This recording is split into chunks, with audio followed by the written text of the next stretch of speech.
Mongolian Composers Piano Pieces цомогт маань Монголын хөгжмийн зохиолчд болох Сэмбийн Гончигсамлаа, Зундан Хангал мөн Бямсүрэнгийн Шарав нарын төгөлдөр урт зориулсан бүтээлүүдээс төвөрлөн бичүүлсэн байгаа.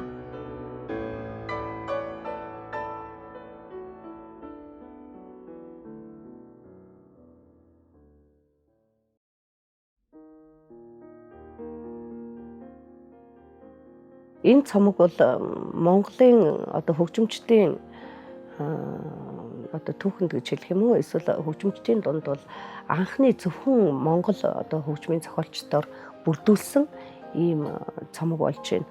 Шарав орж байна, Хангал орж байна, Гончигсамлаагаа орж байна.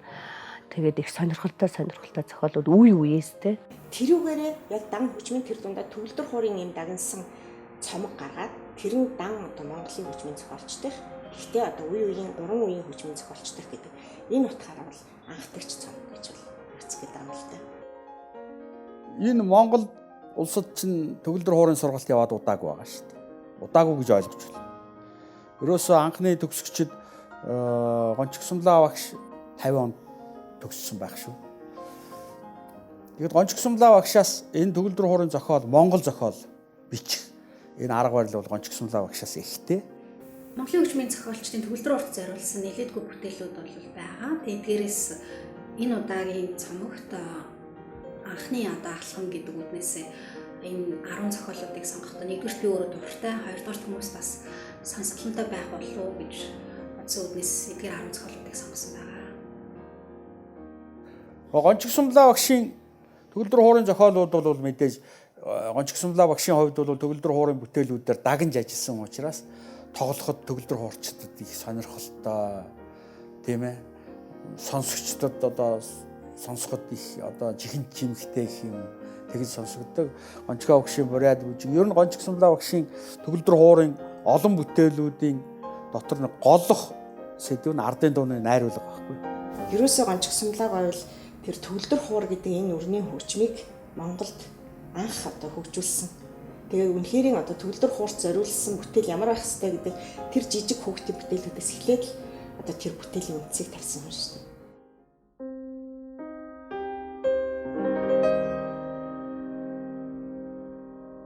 It is my honor to work with her.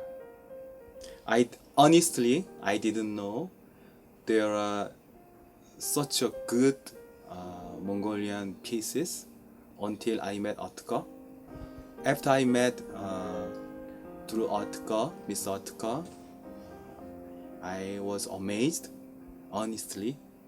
Also, that music has a special feeling from the Mongolian's heart, generation to generation.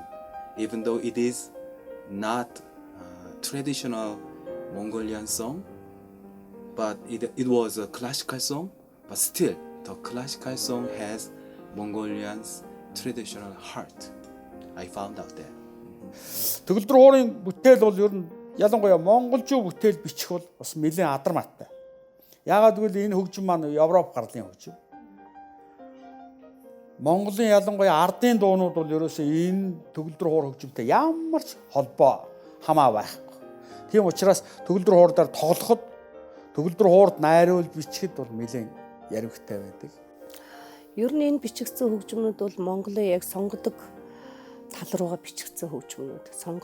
Сонгодог хэлбэр дээр бичигдсэн. Хөгжлөнч тэр чамаг баяжуулж байгаа нь ч тэр те.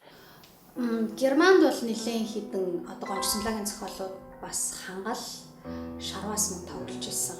Гэхдээ ихэвчлэн бис буюу одоо яг үндсэн хөтөлбөрийн дараа хүмүүс дахилт асуух үед нь тоглож ирсэн. Италид бас зөндөө тоглож ирсэн. Тэгээд тэр бол Италид бол Перужаз тоглож ирсэн, Ромд тоглож ирсэн. Германд бол илүү Кёлн, Бонд тоглож ирсэн тийм зохиолууд. Маш их сонирхч хүлээж авдаг. Маш дуртай. Тэгээд дараад нь одоо концертын дараа яриа өрнөхөд энэ ардын яг Монголд сонгодог гэж байгаа энэ зохиолууд чинь ямар сонирхолтой юм бэ? Энийг хаанаас судалдаж авч болох вэ? Хаанаас сонсох вэ? Дахиж сонсъё гэд үндсэндээ яг шууд тийм хэрэгцээг мэдрүүлж эхэлж байсан. Манай үеийнхнээс бол Хангал төгөлдөр хуурын бүтээлээр ихэлсэн. Төгөлдөр хуурын 2 концерт бичсэн. Ер нь төгөлдөр хуурын нэлээд олон жижиг хэлбэрийн бүтээлүүд бичсэн. Ер нь төгөлдөр хуурын зохиол руу орсон манай үеийнхнээс Хангал бид хоёр байгаа юм. Энэ дотроос бол онцлоод хэлэхэд эхний хангалын вариац бол анх удаа бичигдэж байгаа байх гэж бодож байна. Ер нь бол ийм цомог болж бичигдэж байгаа байх анх удаа. Тэгээд ер нь их сонирхолтой зохиол. Би бол тэгээд бараг хэлчихэд илүүтэхгүй байх. Төвлөр хуурын зохиолуудын ориглууд нэг гэж. Хангалын энэ цомогт бол хангалын вариац одоо Howlrise гэж монголоор ийм бүтээл орсон. Энэ бүтээл бол их алдартай бүтээл дээ. Хангал хөгжмийн дээд сургууль сурч байхдаа 3 дугаар курс хавцаа байна уу? 2 дугаар курс хавцаа байна уу? Энэ бүтээлийг бичсэн. Тэгэл тэрнээс хойш одоо манай төгөлдөр хуурчид бараг л бүгд тоглодог. Хангал гэдээ ороод ирэхээр хангал гэдэг бол одоо урлагийн хувьд ч одоо хэлбэрийн хувьд ч шинжилэл хийсэн. Монголын хөгжим төлбөрийн ялангуяа төгөлдөр хуурын урлагцд вариац гэдэг темаг бол бас тэр болгон сонгож авахгүй шүү дээ. Вариац гэдэг чинь маш хэцүү. Яаж цаашаа хөгжүүлэх вэ? Яаж хувилбаржуулах вэ? Тэгэхээр хангал бол вариац гэдэг тэр бүтээлийг бол төгөлдөр хуурт бичээ. Тэгэхээр тэр утгаараа төгөлдөр хуурчдын ур чадвар асар их дээшилж байгаа байхгүй. Сэдв аянуудаа айгүй зөв хөгжүүлсэн их тийм мэрэгжлийн өндөр түвшинд бичигдсэн зохиол гэж бодож байна.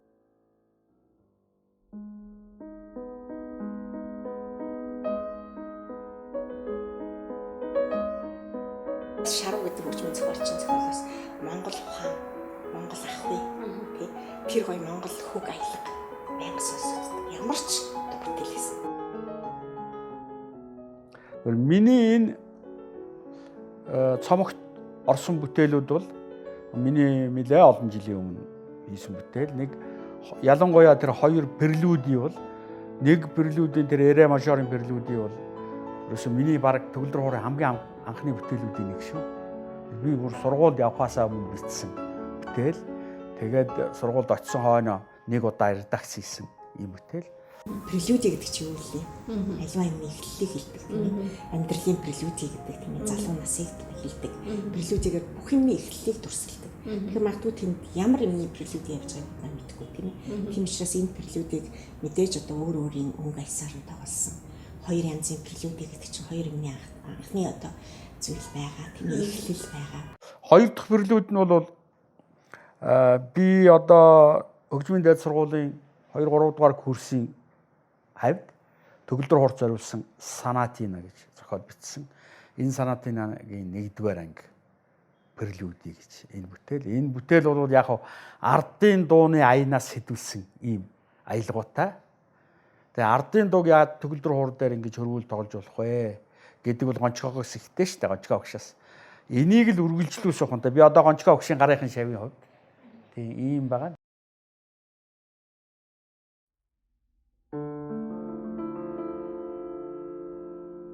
I first heard Ogderel play in a curious place. It was on the steppe in a traditional ger outside of a place called Karakoram. It was extraordinary to be in this perfect, intimate room in the middle of a completely fenceless landscape and to hear this music that I'd never heard before. It was a composer called Sharav that I later learnt was a contemporary Mongolian composer, with this young woman playing with such grace and force, who I discovered had trained in Italy. It was just the most exciting, compelling mix of talent and music that I'd never heard before. For that reason, I've been following Ogderel's story and digging a little deeper into what has brought her to this place now and this album that she's created. It's a beautiful thing, it's an exciting thing, it's entirely fresh to the international market. The album showcases a number of different Mongolian composers, and in that, I think it will break new ground. Сүүлийн бичсэн шарвын одоо тэр зул гэж байж байна. Бүр орчин үеийн одоо энэ манай Монголын 20-р зууны аян дээр айгүй тийм энгийн мөртлөө хүмүүдийн сэтгэл төрсэн энгийн аяыг яаж сонгодог хэлбэрээр баяжуулж те одоо тэр зүүн гарт явж байгаа пассажнууд, дээдлийн гоё аяд нар заримдаа Шопены одоо прелюди яаж бичигддгүү те тэр хэлбэрт тэгсэн мөртлөө Монгол интонаци аяд дээр тэгээд маш гоё аятай их гоё аятай шарвын энэ зул бол их гоё аятай. Тэгээд тэрнийг ингээд 20 дугаар зууны аяыг сонгодог хэлбэрт оруулаад бичсэн байх жишээтэй тийм. Тэгээ энд орж байгаа нэг бүтээлийн тухай нэлээд тодорхой ярьж болох ба. Зул гэдэг бүтээл байгаа. Энэ бол нэг тийм баллад хэлбэрийн маягийн тийм одоо хийцийн бүтээл.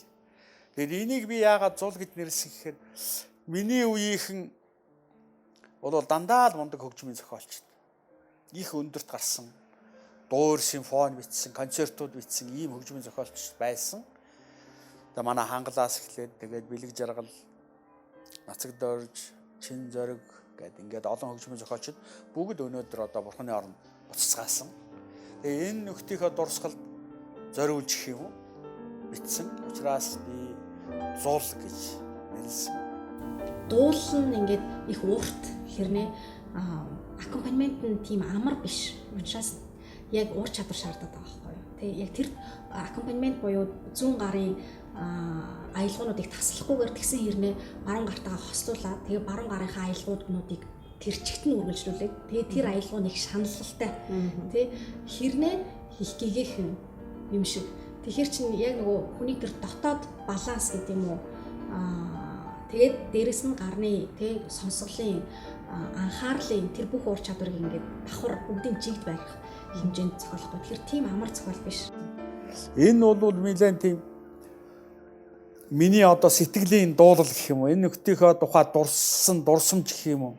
Энэ нөхдөө өргөсөн одоо сэтгэлийн өргөл гэх юм уу. Иймэрхүү агуулгатай бүтээл байгаа. Энэ бүтээлийг тоглосон одоо сайн хэрэг энэ залуу одоо төгөлдөр хуурчин хувьд хөгжмийн зохиолч хүн өөрийнхөө мэдрэмж нэг өөр, хөгжимчний мэдрэмж нэг өөр. Тэр хоёрын мэдрэмж нийтэн нийлнэ гэдэг бол энэ бол маш сайн зохиол. Тэгэл тарих юм.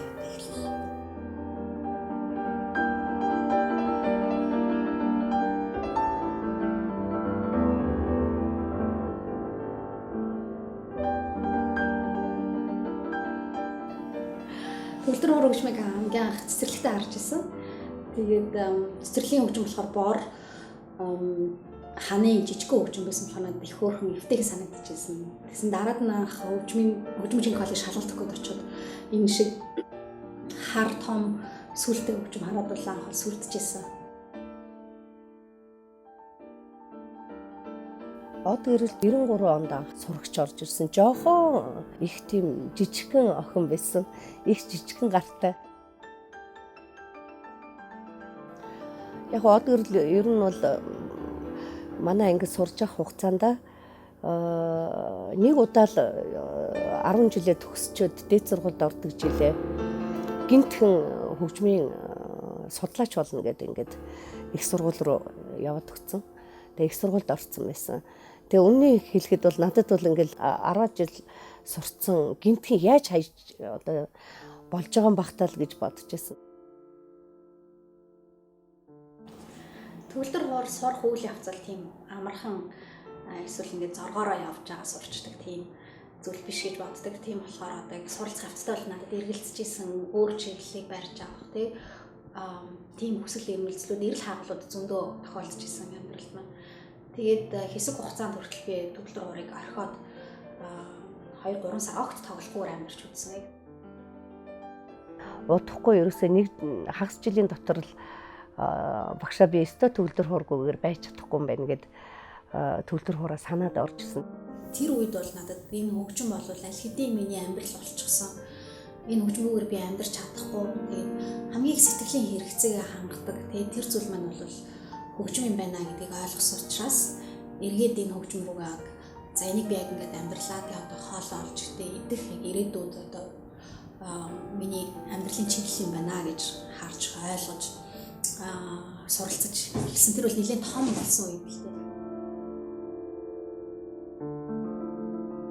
Тэгээд дараад нь Италид анх тэтгэлгээр суралцах боломж олдоод тэгээд Итали явж суралцсан. Италид суралцсан, тэнцээ тоглосон, ажилласан энэ олон жилүүд бол надад мэдээж маш их туршлагыг намайг өөрийг маш их нээсэн тийм сайхан үйл явц болсон гэж бодож байгаа. Монголд бол би хөгжим мужгийн коллежид суралцсан. Тэгээ манай багш нар чи ихэвчлэн Оросд, Арменинд төгссөн. Ерөнхийдөө бол Орос школтой багш нар дээр суралцсан. Тэгэхээр дараад нь Италид бол яг Европ төр дунд яг Италийн тэр школыг бол суралцах боломж олцсонд маш баяртай. Тэгээд энэ мэдээж хоорондоо ялгаатай. Тэгээд надад маш их зүйлийг өгсөн. Мэдээж багшаас их зүйл шалтгаалдаг. Тэгээд Италид суралцсан миний 3 багш бол гурлаа надад яг одоо Итали тэр хев маяг гэдэг юм уу тэр дуулах урлаг, хөгжмөнөр хүртэл дуулах урлаг энэ болгоны нарийн ширээнийг бол надад харамгүй зааж сургасан. Тэгээд энэ болгоныг одоо өөртөө авах боломжтой байсанд би бол маш баяртай байгаа.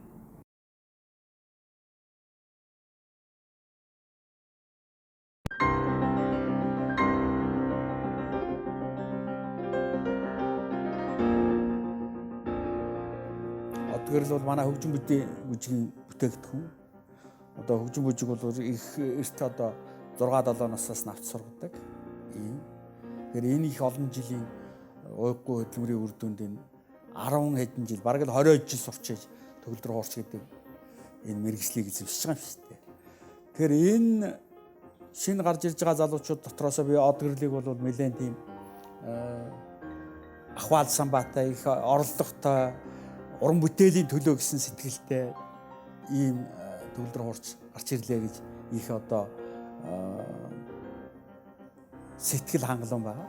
Шаргуутай уулзаад өөрийнх нь зохиол бүтээлүүдийг ингээд асуугаад яг ямар үг түүхтэй ямар мэдрэмжээр бичигдсэн талаар нь судлахад бол мэдээж хамгийн сонирхолтой байсан. Яг үл энэ хүн бол өөрийнхөө зохиолуудын талаар ярихаас гадна гонч өсмөлөөгөө болон хангалын зохиолуудын талаар бол надад хангалттай мэдээллийг одоо хамид гэрч байдлаар үлдээж өгч байгаад маш баяртай байгаа. Тэгээд миний энэ нэлээд олон бүтээлүүдийг тоглож байна. Ер нь танилцахын хувьд бол би тэр өнгөрсөн жил одоо Итали сургууль төгсөж ирээд танилцсан хэрэг. Тэгээд анх уулзахад бол миний сэрсэн талыг өөрөө одоо сонсголоороо тоглоод одоо сурчсан. Тэгэд надад тоглож үзүүлжсэн. Надад бол их сонир санагдсан. Тэр баргын төгөлдөр хуурч тэрийг одоо өөрөө сонсголоороо сураад өөрөө тоглоод ингэх нь бол хамгийн ихний тохиолдол байсан та. Мэдээж олон жил гадаадд байхаар хүмүүс нутгаа эргээд сандаг нүтгэхийн эх орныхоо тэр үнэтэй зүйлүүдийг олж харж эсвэл ондоо өнцгөөс бас ойлгож эхэлт юм болов. Тийм учраас бас Монголд байгаа энэ үнэтэй эрдэнэс болох Монголын одоо сонгодог хөгжмийн зохиолчдын бүтээлүүдийг таньж мэдэх, тэгээд тоглох, энийг бас бусдад таниулах тэр хэрэгцээг илүүтэй ихээр олж харж мэдэрсэн. Боловсрол ямар нэгэн хэлбэрээр Монголын хөгжмийн урлагт бол бас нэг тийм одоо нэг шат нэг одоо хүссэн төвчнийг харуулах юм. Түүх болол